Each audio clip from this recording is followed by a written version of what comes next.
मंदाकिनी सलिलचंदन चर्चिताय नंदीश्वर परमतनाथ महेश्वराय मंदार पुष्प बहुपुष्प सुपूजिताय तस्मै मकाराय नमः शिवाय शिवाय गौरी वदनाब्जवृन्द सूर्याय दक्षाध्वरनाशकाय श्रीनीलकण्ठाय वृषध्वजाय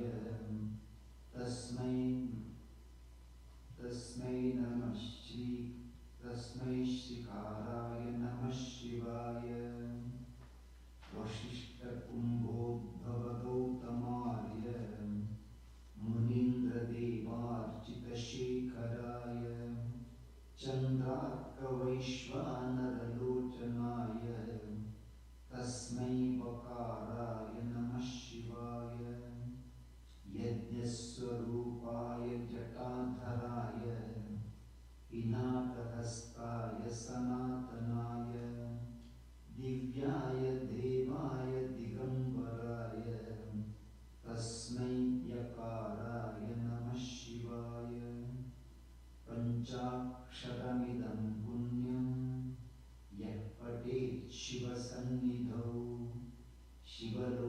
शिवलोकमवाप्नोति शिवेन सह मोदते।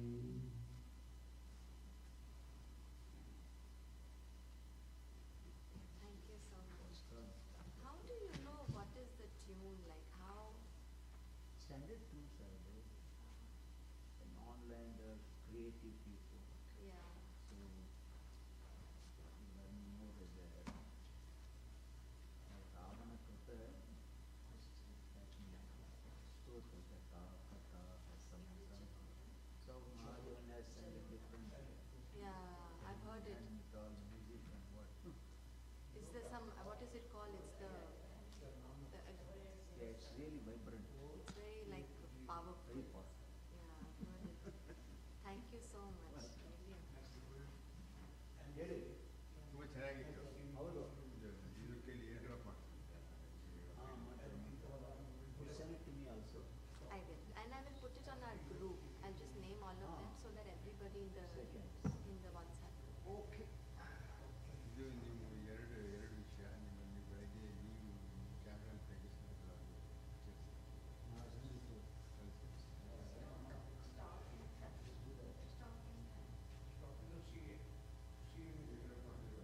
I will.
Hello everyone.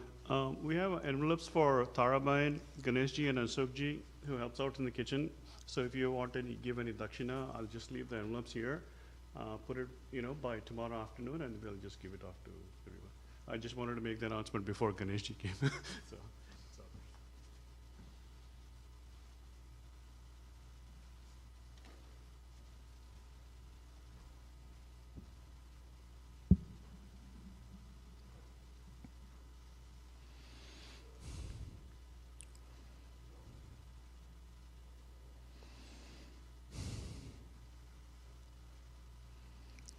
Om Namah Shivaya.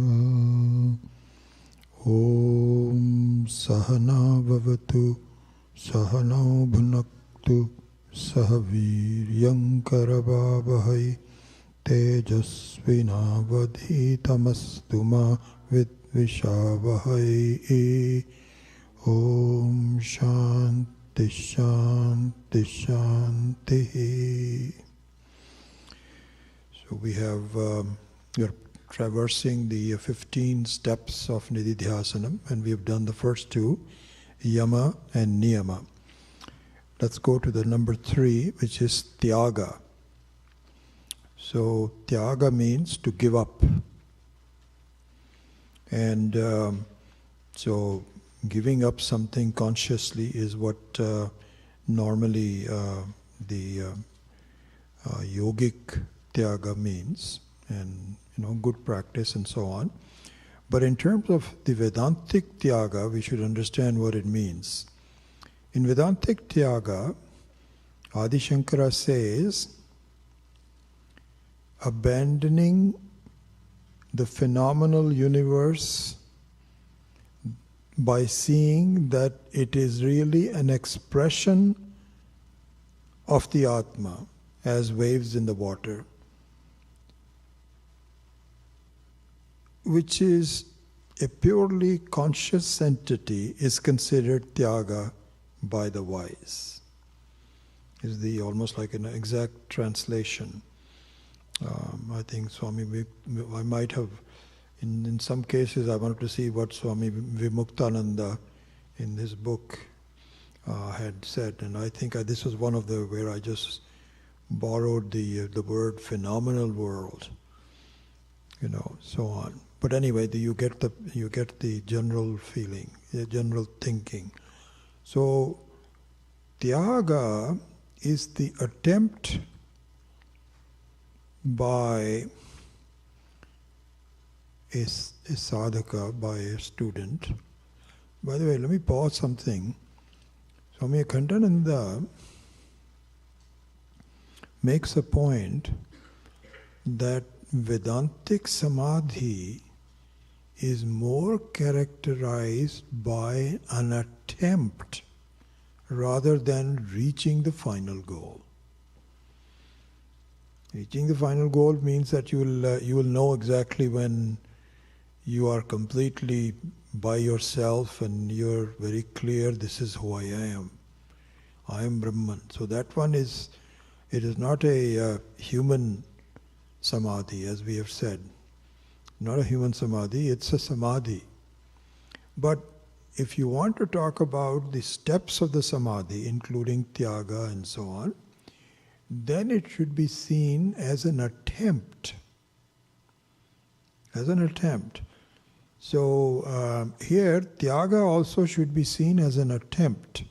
So the attempt is that in the understanding and implementation, if you want to call it, about this vidya, this is what say, how do I live it? In that sense, what Tyaga means is a tendency and a attempt to always look for the phenomenal world, that means the whole samsara, all the things and so on. And it goes back to the same thing that we had said very early on, that the advice from the Mahatmas is that the way you should shape your life is to see not what you see, but how you see it. And this is very consistent with that. So Tyaga simply means, this is just one way of expressing the same thing really. Tyaga means that look at your own life, how you're leading it. And again, it goes back to this is all very consistent throughout. If you have to do something, then you have to. You cannot say, I don't want to look at what, Vedanta says, don't be concerned about what you're looking at. So what are you going to do? Close your eyes? You'll run into a wall very quickly. No, that's not what is being meant. What is necessary to be seen, please see it. But whenever you have a chance, then make an attempt to just not be concerned about the outside world and be much more deliberately contemplative about the Atma. So the whole thing is the Atma is not going to pop out all of a sudden. It says, oh yes, I got it. It's not going to be happen. It will be a gradual process where you see that I am the very content of the whole world. And so it's like, if you are the very ocean, you are the very Jnanam Abdi, then you're not really concerned about individual waves. You don't mind individual waves, but really you are just enjoying the enormity of your being. So that is the reason, that is the sense of this Vedantic Tyaga. Okay. Let's go to the number 4, Maunam. So we have a long ways to go, and some of the weightier ones come later, so I won't spend much time on some of the earlier ones. Later on we'll get into, and when now time is passing, so I want to make sure that I complete it. Maunam is the number 4, silence. Maunam. And again, I think we should try to understand what the Vedantic Maunam is, and what is the yogic Maunam. A yogic Maunam means that you're generally what people recommend, and in fact in many of the spiritual practices also there is Maunam recommended.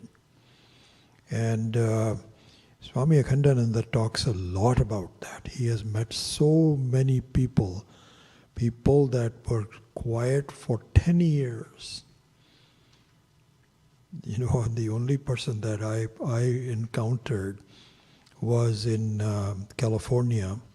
So we have a kind of like a small ashram. And again, I don't remember the name of the person. I think some of you might know. This is very close to Watsonville. There is a Hanuman Mandir, and there is an ashram there. And there was an Indian Swami. I don't know if he was a complete Swami or he was just, I don't know. Anyway, I met him once. And it was interesting. Swami Viditatmananda had a camp there. So we had arranged for a camp with Swami Viditatmananda. And so this gentleman was there. And so we met him. There was a large gathering of people who were really following him and so on. He was a Mauna person. He has made a promise to himself that I will not speak. Which is a good thing to do, you'll say, because, speaking is, and I, for example, I'm not being critical of you, but I just observe in the morning before meditation, you should really be mauni. But I think we all have a tendency to say, good morning, how are you, how was last night, did you have any coffee, can I give you some? So we talk. But especially so what I would recommend is that at home, if you're trying to do meditation, prior to it, be quiet. If something has to be, if your spouse or some child says, hey, where did you put my keys? You can't say. That's not what I'm talking about. But unnecessary things like, oh my gosh, did you see there was another shooting? Oh really? Let's turn the TV. Just be quiet. So anyway, this gentleman we saw was a Mauni. Funny situation, honestly. Very funny. And this is what Swami Akhandananda is pointing out. So this person will not talk. He was sitting there. And so we had an evening meal. I don't know if anyone you were there. I don't think so. No, this was before all of you joined the study group. And so we had an evening meal, and Swamiji came for that. And there was one big hall, and this guy was also sitting there. So he also knew that somebody called Swami Viditatmananda has come. So you know what he did? So there is a slate with a chalk. So he wrote down, "Welcome Swamiji. Where are you from?" Showed it to Swamiji. Swamiji said, "I am from Ahmedabad." "Oh, that's wonderful. How long are you?" This goes on. This is silly, totally silly. Bhagwan gave us some vocal cords so that we can communicate. That's not what is meant by maunam. You know? And Swami Akhandananda also points about it. He says, I have met Swamis, or at least they may not be real Swamis, they are just trying to be Swamis, who have been silent for 10 years. And it's so funny. I don't know whether, I don't think he talked about it in this book. This was in Mandukya or one of the other books.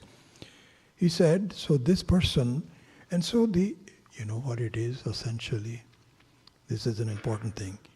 To become Mauni is an abhimana.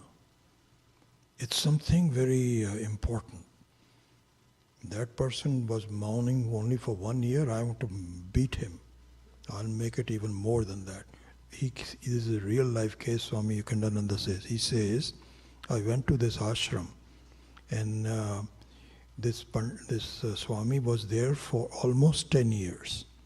So, and he had promised that I will 10 years, I will start speaking again.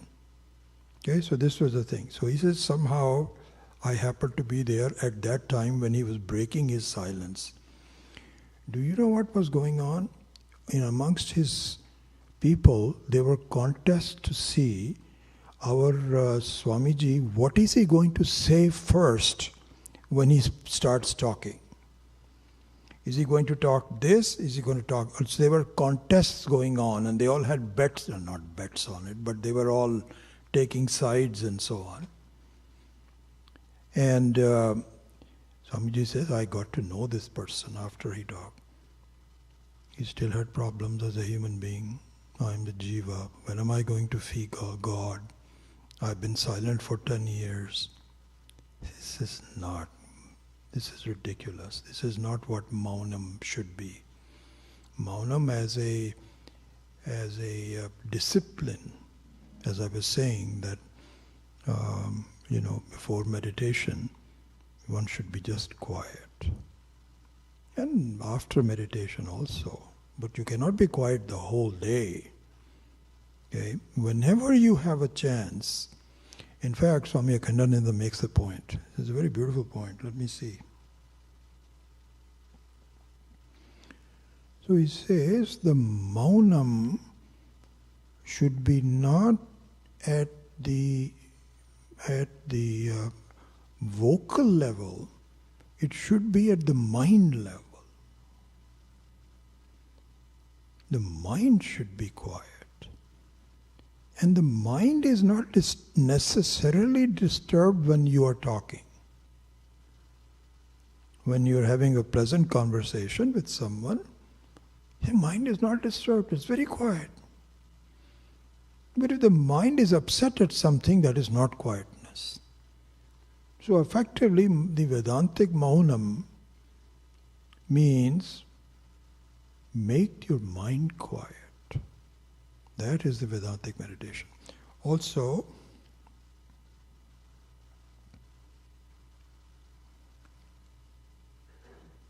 Swami Akhandananda points out that other Shastras say Maunam also means that when you do talk,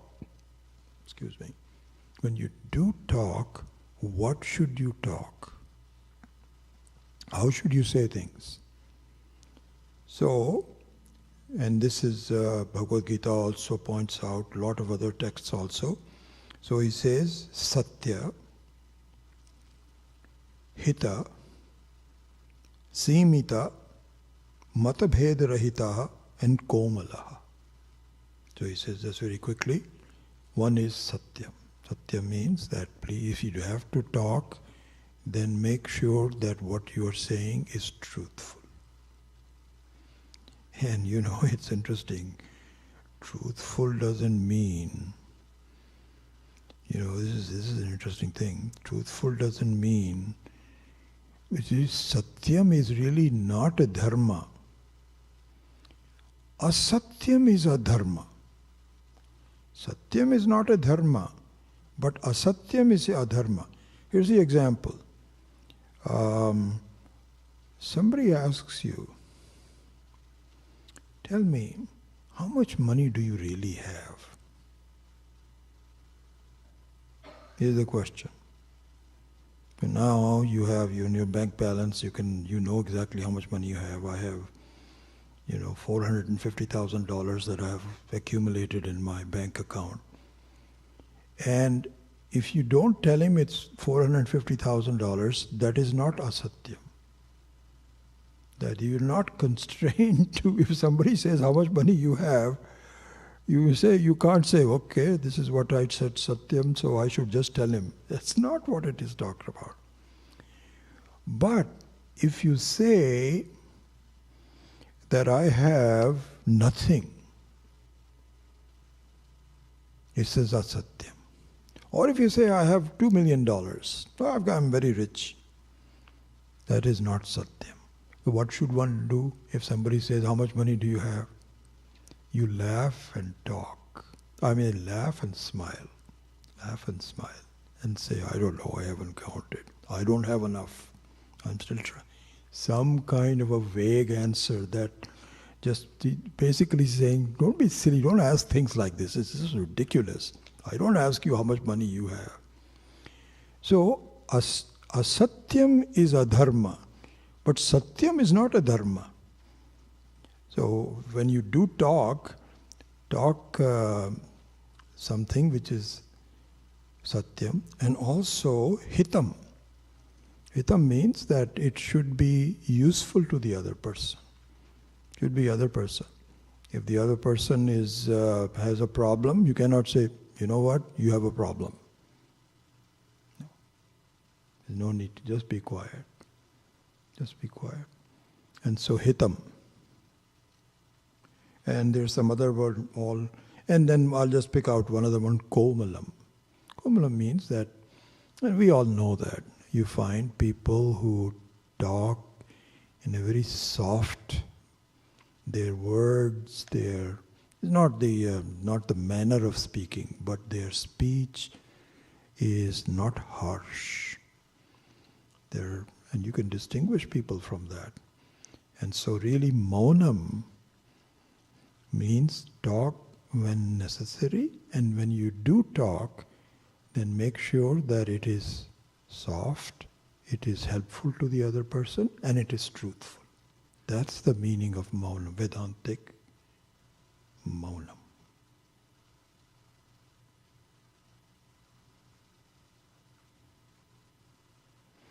There is a verse that Swami Akhandananda has quoted several times, and it was somewhat new to me, but I really got to know it a little bit. And I don't have that much time to talk about it, but let me just briefly mention it. He says there are some Vedantic texts which say the following. Pandityena nirvidya balyena tishtaset. Balyena nirvidya maunena tishtaset. Maunam cha amaunam cha nirvidya ata brahmanaha bhavanti. Okay. Pandityena nirvidya balyena tishtaset, balyena nirvidya maunena tishtaset, maunam cha amaunam cha nirvidya ata brahmanaha bhavanti. So what it means is, very briefly, there is a stage. He's talking about the 3 stages. He says, when you become skilled in Vedanta, when you are a scholar, when you know what's going on, you've studied a lot, your manner of leading a life should be like that of a child. Balyena tishtase. You should aspire to become, to behave like a child. So one can say, what do you mean? Like children are all, they're moving around this. That's just contrary to what is meant is. It is interesting how this happens. When the child come up, they are concerned about their diaper needs to be changed, or they are hungry, they want food, and so on. And they don't, if they do have some likes and dislikes. Our 2-year-old, there are some things that she loves, other things she doesn't like. So it's not as though they don't have like, that also comes about. But what the child doesn't have for a while, until the vasanas take over and then they inherit it, is strong opinions about things. They don't have, they're just looking around, happy, playing with marbles, or gubara, or something, the toys, and so their whole life is that of just being concerned with what's happening, and they're okay with it, whatever that happens. They don't worry about my mom and dad will take care of me, and I don't have to. They don't say my mom and dad will take care of me. Their whole way of thinking and behaving and so on, they're worry free. That's the point I was just making. They're worry free. So the pandityena nirvidya, giving up the panditam. Panditam means here knowledge. That I am abhimana to the knowledge. That's what panditva means. Somebody talks to you and say, who are you? What are you doing? Oh, you know what? I'm a teacher and I have so many students. If I have to give that answer, then I do. But if my whole thinking is that I'm a big person, I'm doing this and so on, you haven't really gained anything. Because all of that should be used up. The pandityam should be used up in giving up strong likes and dislikes like a child also has. Unfortunately, the child is only in the beginning stages, and then it picks up very strongs and dislikes. That comes in late. That's why it is called balyena. I think there is a technical definition of balyam. I think it's 5 years, if I'm not mistaken. So at something like 5 years, they are relatively pure. And so give up the pandityam, stay as a 5-year-old. How long should I stay? Stay there until you conquer maunam. So this is all done as part of the maunam. Until you conquer, which means satyam, hitam, komalam, all those kinds of things. Until you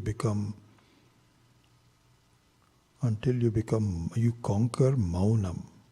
That's the next stage. Finally, maunam cha amaunam cha nirvidya ata brahmanaha bhavanti. So the final stage is, it really doesn't matter.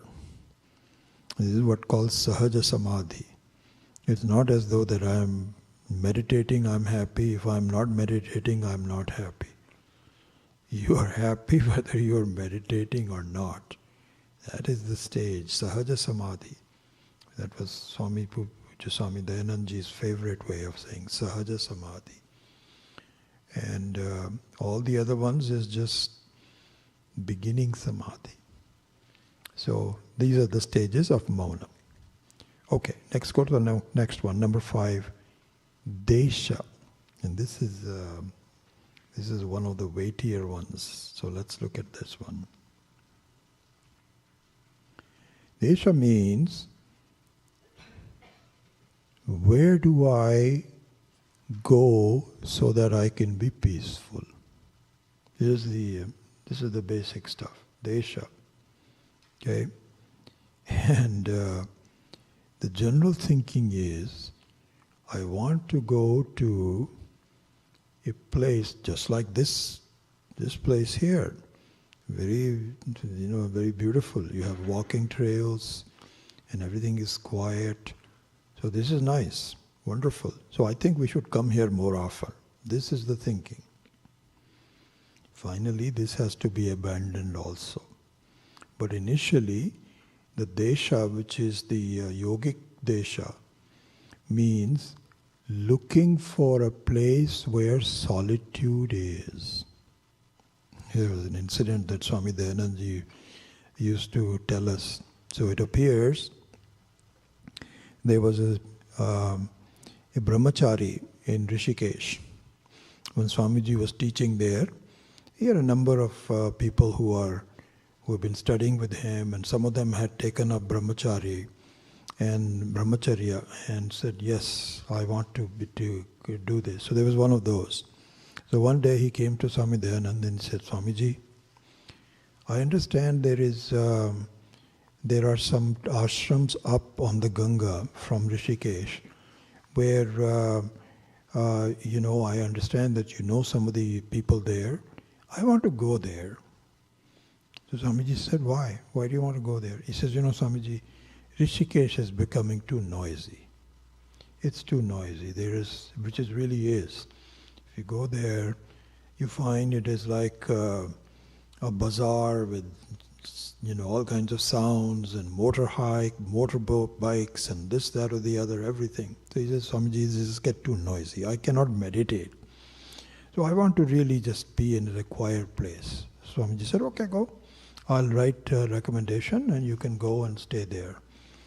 So he left. And he was gone for several months. One day Swamiji is teaching a class and this guy is back. So after the talk, Swamiji said, hey, you're back. What happened? Where were you? He said, Swamiji, you have no idea. This was in Uttarkashi. And so there was a little ashram in Uttarkashi that Swamiji had sent him.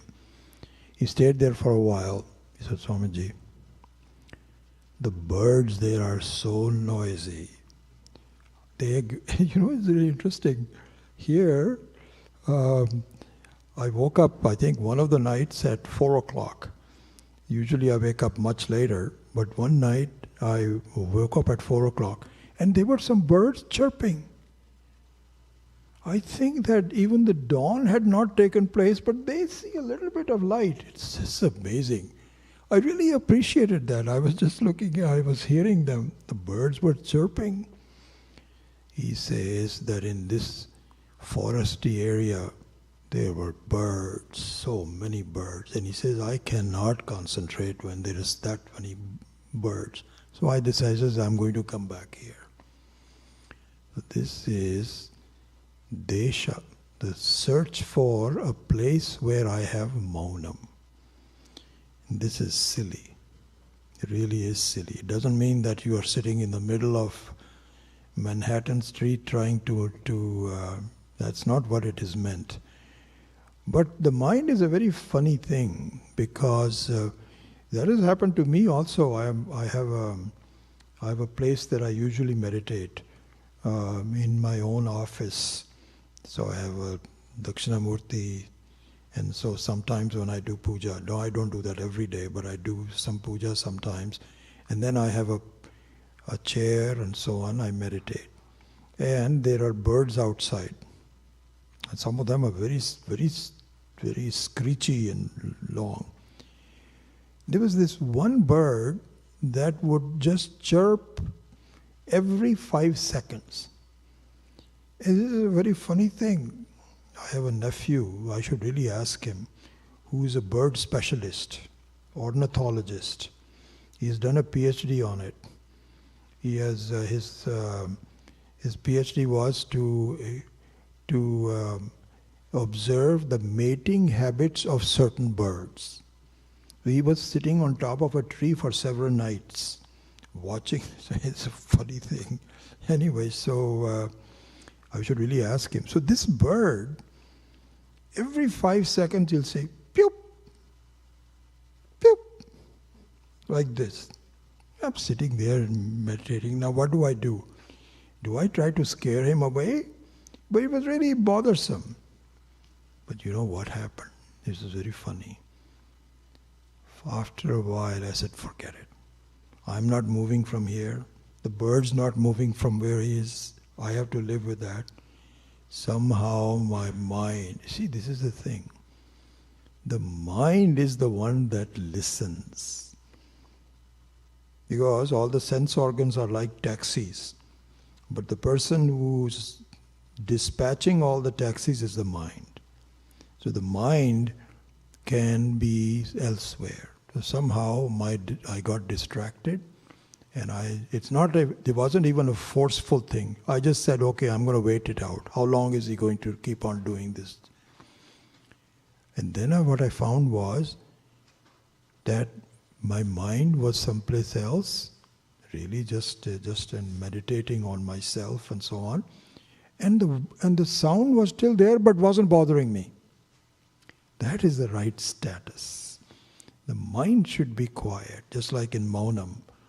Anyway, so that's this whole discussion is about desha, place.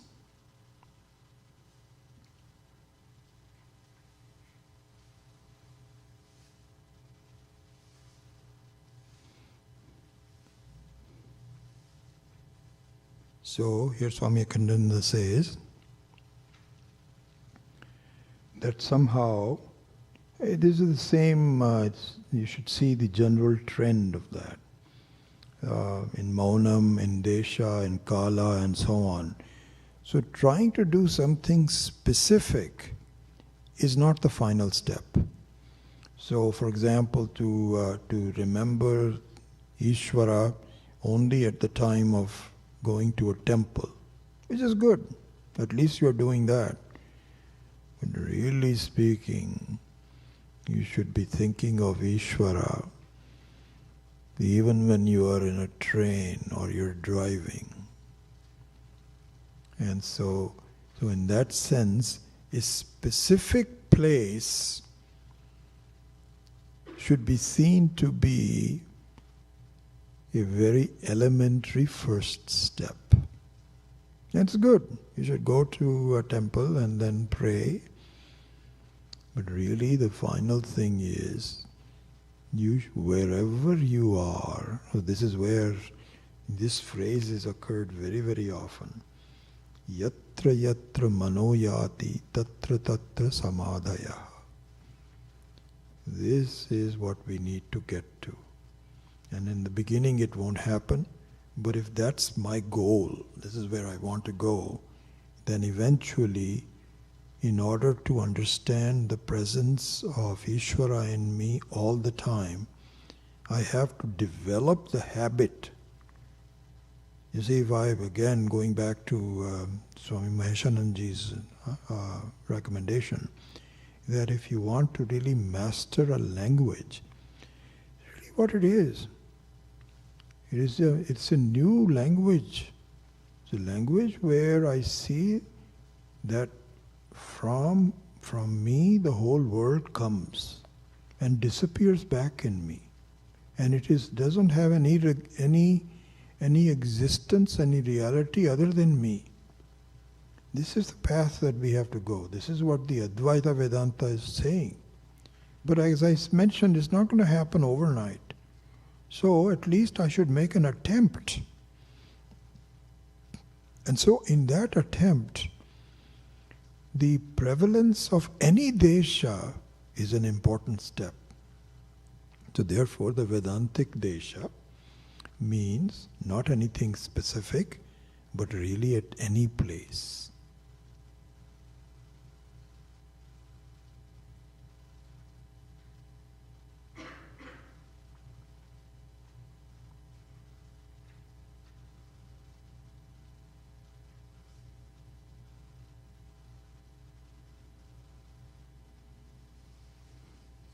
I think a couple of the things he talks about, I had already told you about that story about this Mahatma that gave the toy birds to two students and said, when you see a place where, he had mentioned it here, but I actually mentioned it earlier also. I was anxious to talk about that beautiful example. He had told them that take this bird, this toy clay bird, and when you see some place where there is no one looking at it, break it and bring it back. So this is specific to a place or a desha. So this first person goes to some place and closes the door and sees there's nobody around. He says, that's it, I think I've done. And so he breaks them and comes back within 10 minutes. The other person says, I couldn't find any place where there's nobody looking. Either the insects are looking, or the sun is looking, or the moon is looking, or Ishvara is looking, or if nothing else, I am looking at it. And so, sir, he says, I fail. He did not fail, he's the only one who passed. So this is also desha specific in that manner.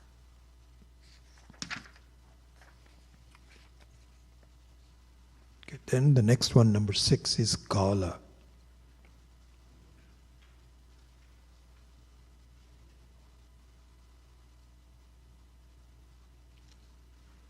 So here, generally speaking,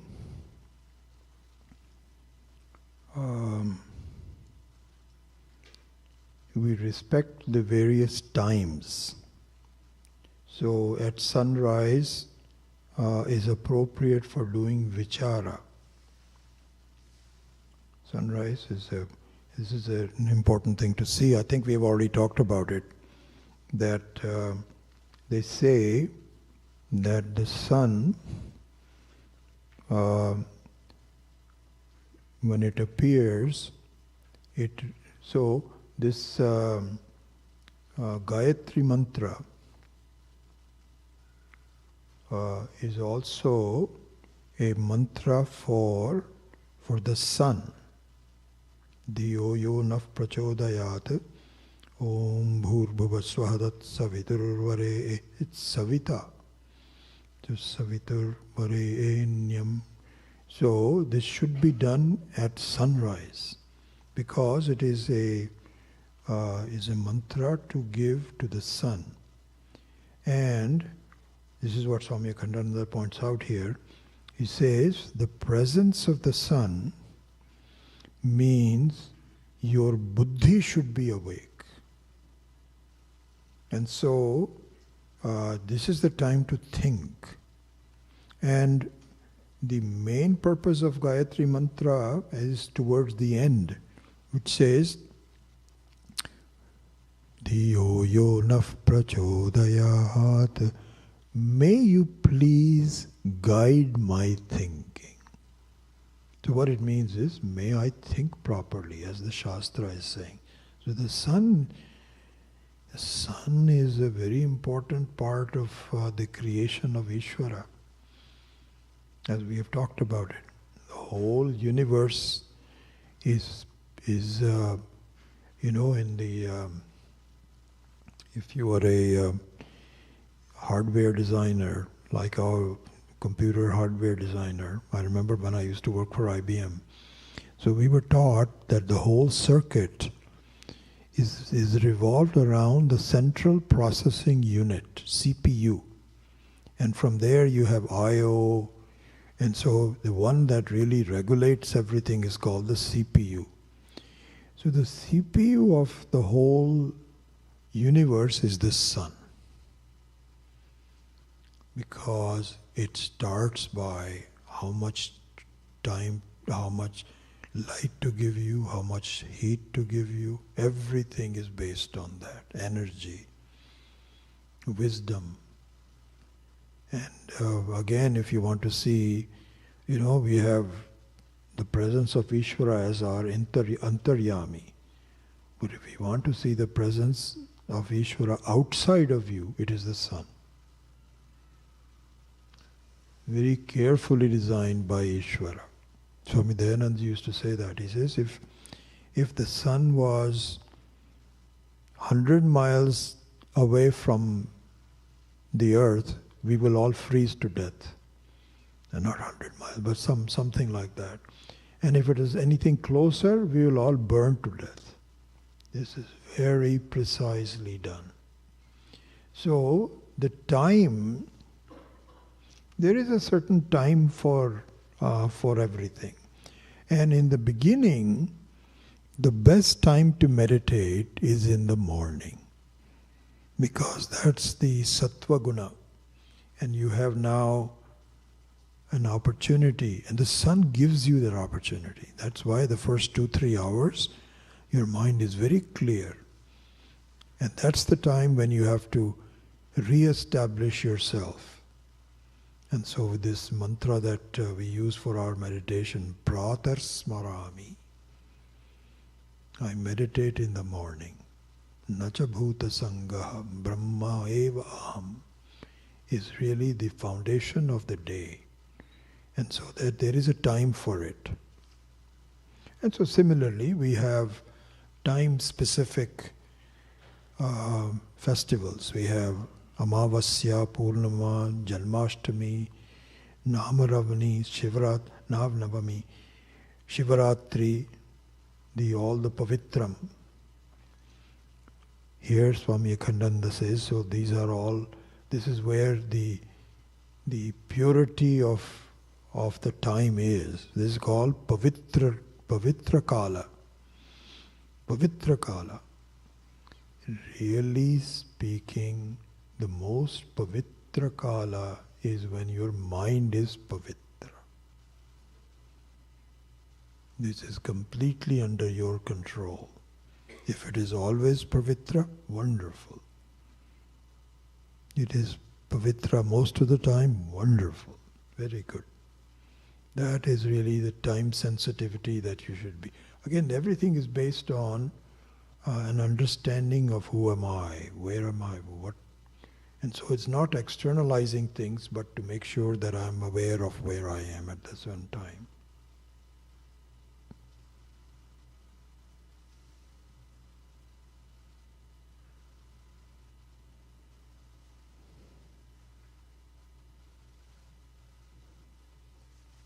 Just a story about this. So there was a king who, in whose mind this question arose: who is the greatest human being? And what is the best thing to do? And what is considered to be the best time? So these were his questions there were some thinking kings who really thought, I want answers to these. What is the best time? So he went to all the Panditas and they all said, this is the better time. That one is a better time. And so on. Then he could not get any people to agree. Just like we had Pradosha ceremony at Sharada one night, and then we had the next night here. So there are two different interpretations. Everybody has an interpretation of what the best time is. Then he went to a Mahatma and said, sir, none of these people are giving me a definitive answer. Can you tell me what the best time is? So the Mahatma said, really there are 3 times to choose from. past, present and future. The past is dead. Do not touch it. It's just like touching a dead body. You know, the touching of a dead body is a apavitra. You have to take a bath if you touch a dead body. This should be my attitude. Dwelling on the past should be like touching a dead body. It's dead.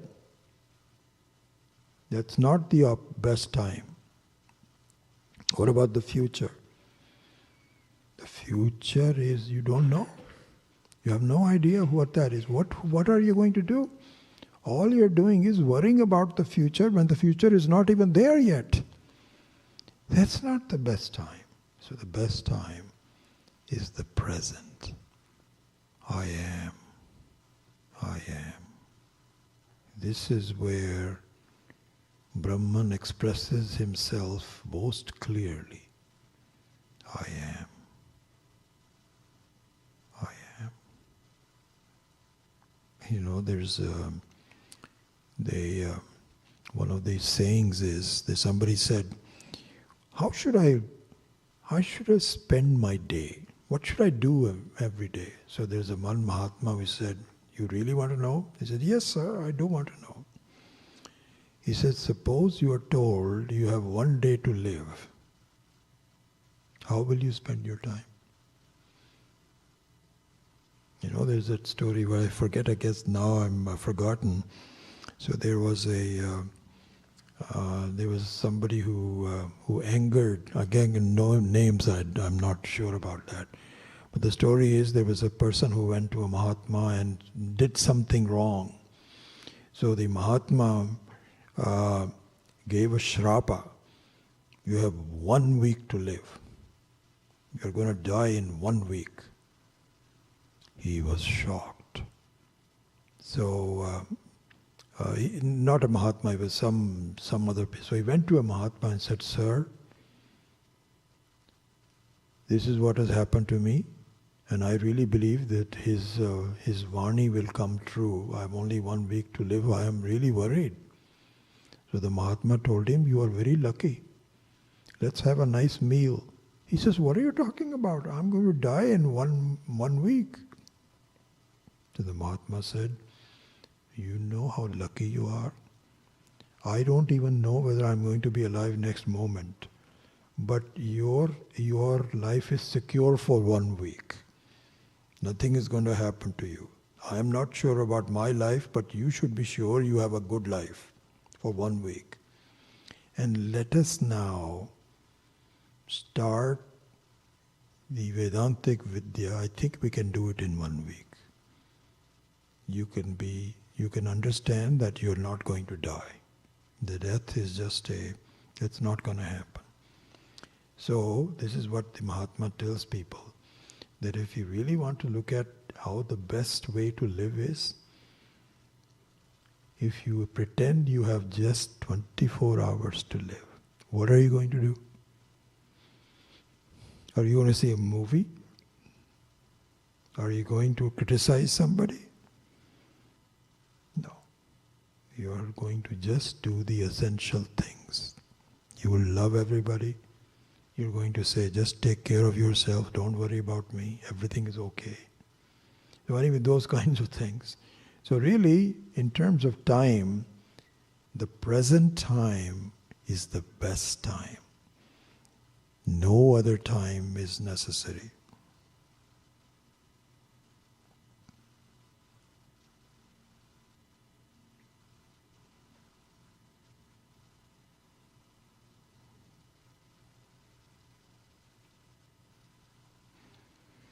So here Swami Akhandananda, of course, as consistent with the advanced nature of this book, he says, if you really ask me,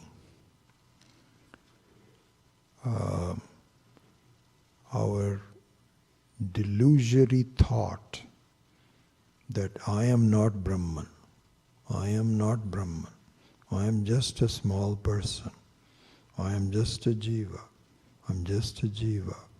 this kind of a delusory thought, if you can find some time to get rid of this delusory thought and stay with it as long as, that is the best time. That is the best time. Really speaking, I tell you from my own experience also, the times when I'm reminded clearly by my own self, so my own education and my own shastric words and so on, and then you feel, my goodness, that's who I am. That is the best feeling, the best, obviously. But then it comes and goes. I'm not a Brahmanishta yet, but I'm enticed by it, and I know I can get back to it, and this will happen continuously. So, Swami Akhandananda says, the one that stays in the freedom from this delusory thought that I am not Brahman, and stays within it is called Brahmanishta. Shotriya Brahmanishta. Shotriya is the beginning, and Brahmanishta is the end of that person. Okay, number 7. Asana. So this is of course a very interesting thing because we have all these kinds of asanas.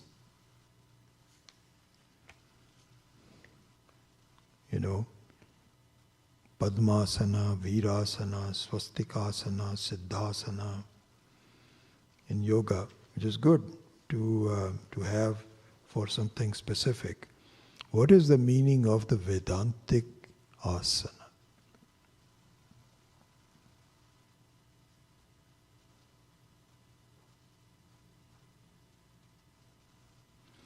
So the Vedantic asana is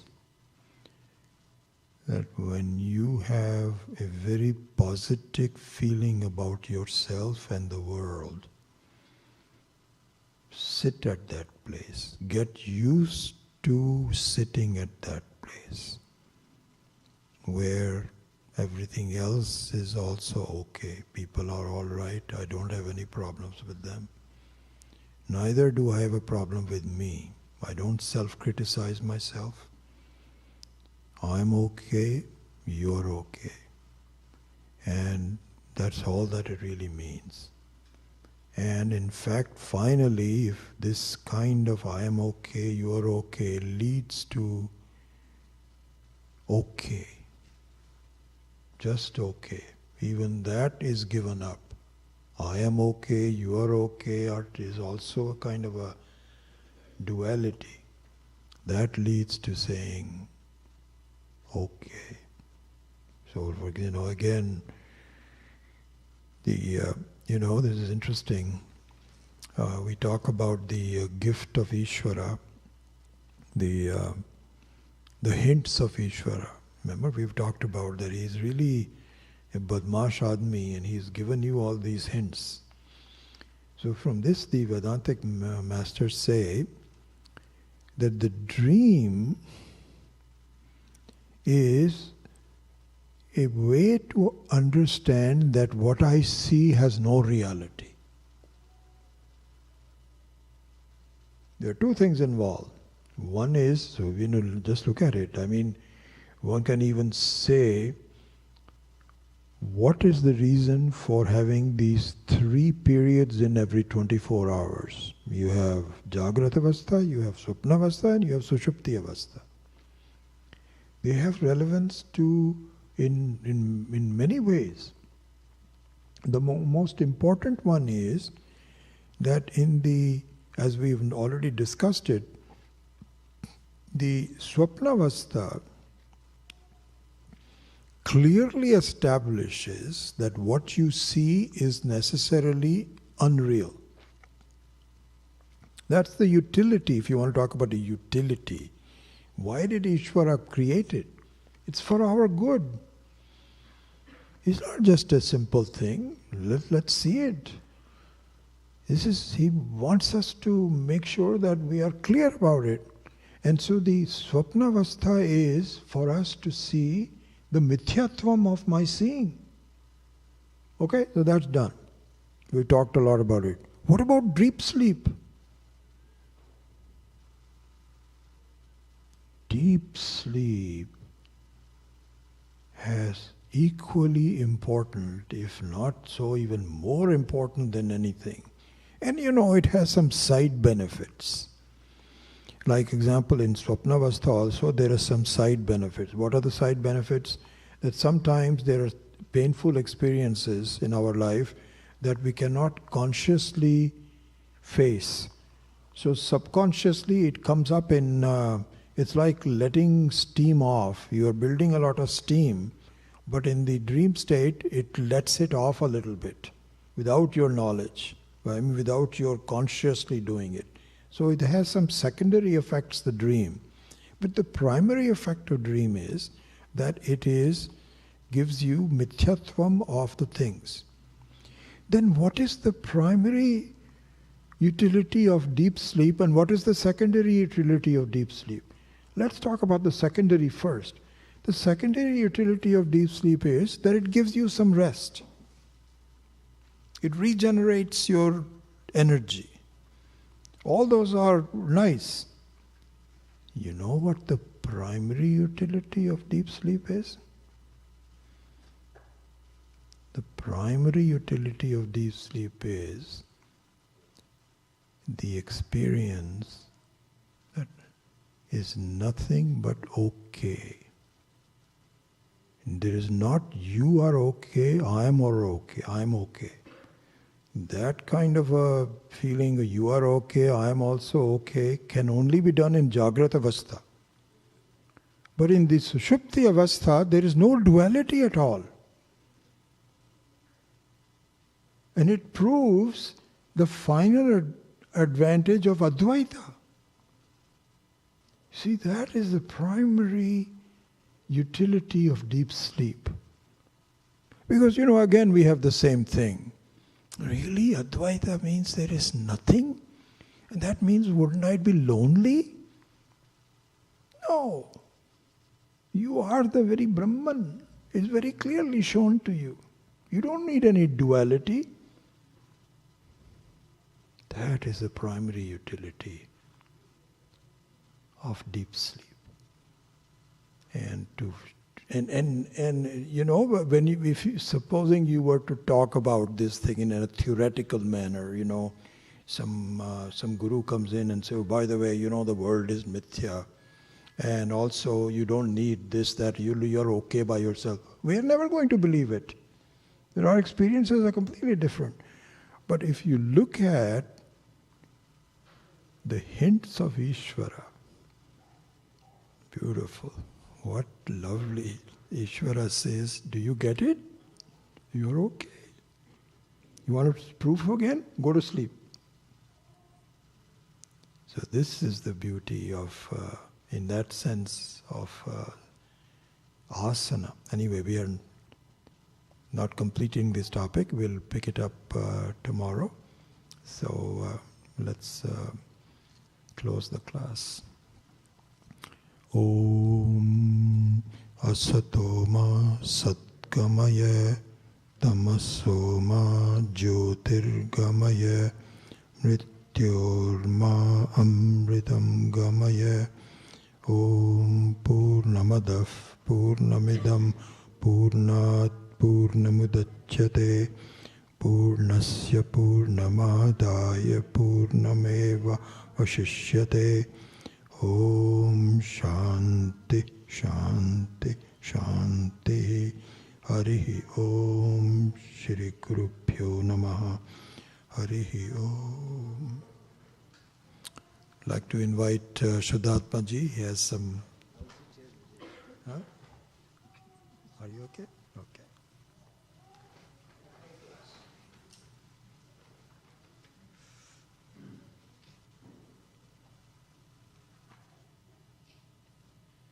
I made a few notes and share all of them with you. First, Shri Guru Maharaj, and good evening to all of you. We are nearing the end of the camp, I'm sure which has gone very well, with the blessings of Lord Aparokshanubhuti, which is Swamiji, and pronounce and gratitude to Sri Vijay for accepting our invitation to come here and bring a group from California. We really appreciate your efforts to come here and teach. Now the second phase is, all of you have been attending, but this is what I share with everyone, those who are here for the first time. To gain a deeper understanding of Vedanta for a fulfilling life, we should continue our study. It's called Punar Punyena Shravanam Kuryat. And this can be accomplished by attending weekend workshops or classes for adults and families here, or you can continue attending Sri Vijay's classes. To learn more about our year-end classes and programs, please visit our website or refer to our program booklets. In this way, please continue studying as well as fulfilling your obligatory responsibility and give primary attention to the study of Vedanta. With your generosity and love, the Gurukulam has offered this program for the last 36 years. Right.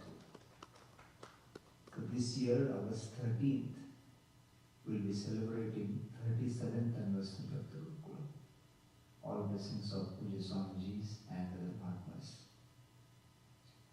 Donation and camp fees provide most of our funding. However, patron members who donate $2,000 annually provide the bulk of our funding because they renew every year. So it can be given in one stretch, or you can also fix on a monthly basis of $167 per month, whatever is convenient. Feel free to contact me or Vimala Sadashiva at the front desk for more information about how you can contribute to our programs. Next part is, thanks to your attendance and commitment, we are able to run the camp successfully because of your attendance. So we are very grateful for all of you who attended this camp in person. Gurukulam staff, particularly our Sahadev, who offered our online help, and more than that, in-person help is Rajalakshmi, dearly we call her Raji, and her husband Pandu. Raji, please stand up, and she is very shy. And there is Pandu, she is in the office, I think. Were helpful in providing online technical support, and also all those who helped our Vijayji definitely deserves our sincere gratitude and thanks. Make your plans ahead of time for attending classes in person to continue. There are a few upcoming events here, for adults especially. For family, you can always come for the family camps. They run in July, 3 camps, duration of 1 week each, starting from July 1st and they will end on August 12th. 13th will be for 37th anniversary. But if you want to go for deeper, in-depth study of Bhashyam, Swami Vitatmanji is conducting 2-week Bhashyam course from July 7th through July 21st. It will be also made available online. So if you are not able to come here in person, I understand that you can register online and attend these classes. Now after that, one more very important course, that is 2-week courses conducted by Swami Vedantic of 1 week duration, and 5-week course in September and October. Both are available online. As always, it was a pleasure having all of you as important members. Lord Akhandananda and all the teachers bless you with sound health, devotion and knowledge. My heartfelt gratitude to Vijayji for teaching this camp. Special thanks to Swamiji.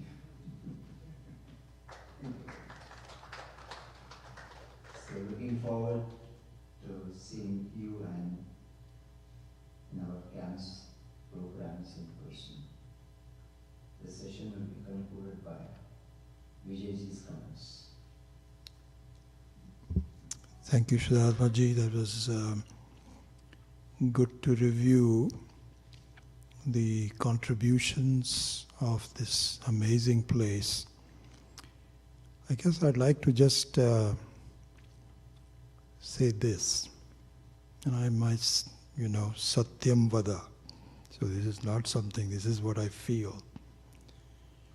Let me ask a question from you. Who does this ashram belong to? Who do you think this belongs to? It does not belong to any one person. This is Ishvara's gift to you. You should see that this is your home. You may not even know this, but this is your home. Obviously, in your own home, you have some maintenance expenses, just like this place does. But I think all of that is good, but the main thing is you should know this is your second home. And you should come here feeling, and this is what Swami Viditatmananda was also saying last night. Very important. Swamiji, Puja Swamiji envisioned this place as a home. It is not something to just come and visit. You are not a visitor here. You own this place. And you should see that this is your home. And I just hope that you recognize this and act as a trustee. Just like you are a trustee of your own home, you should also feel you are a trustee of this place. Invite, same thing there. If you have some good friends, you invite them to your home. Invite them to come here. And preserve this for our children, for the future. It is an amazing place. What Siddhartha-ji and his staff have done, it's hard to believe. I would like to renew my request to you. I really think none of us are capable of communicating by words what this place means. I request you to develop about 5 or 6 2-minute videos. And I think that this what we can do now, it's all about online and sharing and so on. I think we should have a video on just the puja, a video on just the bookstore, just the walking areas, and so on. I think that will be a wonderful thing. Let's literally just make a commitment to it. It might take some while. I talked to Swamiji also. He completely agrees. So let's try to do that. This is a great gift that we need to give to everybody. Anyway, our sincere thanks to you and your staff. And I think it was a wonderful 1 week. and all the best to you. What is tomorrow's program in terms of 9 to 10 class? So if we were to make sure that we make our plane or flights, I think our flight is at 5 o'clock. Sorry to bore everybody, just wanted to. Naresh is also leaving us, and I know you have to go to drive a car, Chandra. So what time should we leave here? It's about an hour and a half, depending on traffic. So hour and a half means an hour and a half there. So 1.5, so 3 hours. So if we left here at 1:30 to 2 o'clock, that'll be enough. Is that right? And the flight is at 5. 5 o'clock. Yeah, I'm only kind of concerned about Newark's TSA. Security will be... second class can be short. That's exactly my point. I think we should make the second class at 10:30, half hour, and then will Swamiji come here for Guru Dakshina? We can ask Swamiji. If not, then we can commence the final thing at 10:30, so that we are ready to pack, and then we can have a meal, and then leave here at about 1 o'clock or so. 1.5. Yes, we'll continue to. We'll meet again at 10 o'clock, but not completed for a one. So I'll do my summary in about half hour. 10:30. Oh, that's another possibility, but that gets a little long. So that's also a good idea. Or you can start class a little later, 9:30 to 10:30. Well, I tell you what, keep it at 9 o'clock. I still have a lot of material that I haven't finished. So we will, depending on if Swamiji is coming, then I'll make sure that I'm done. But let's plan on having a longer class from 9 to 10:30. Followed by Guru Dakshina at 10:30. Is that all right? So 11 o'clock we're all free. Yes. We'll try to serve lunch at 11:30. Okay. That's good. Okay. Excellent. Thank you so much. Hari Om.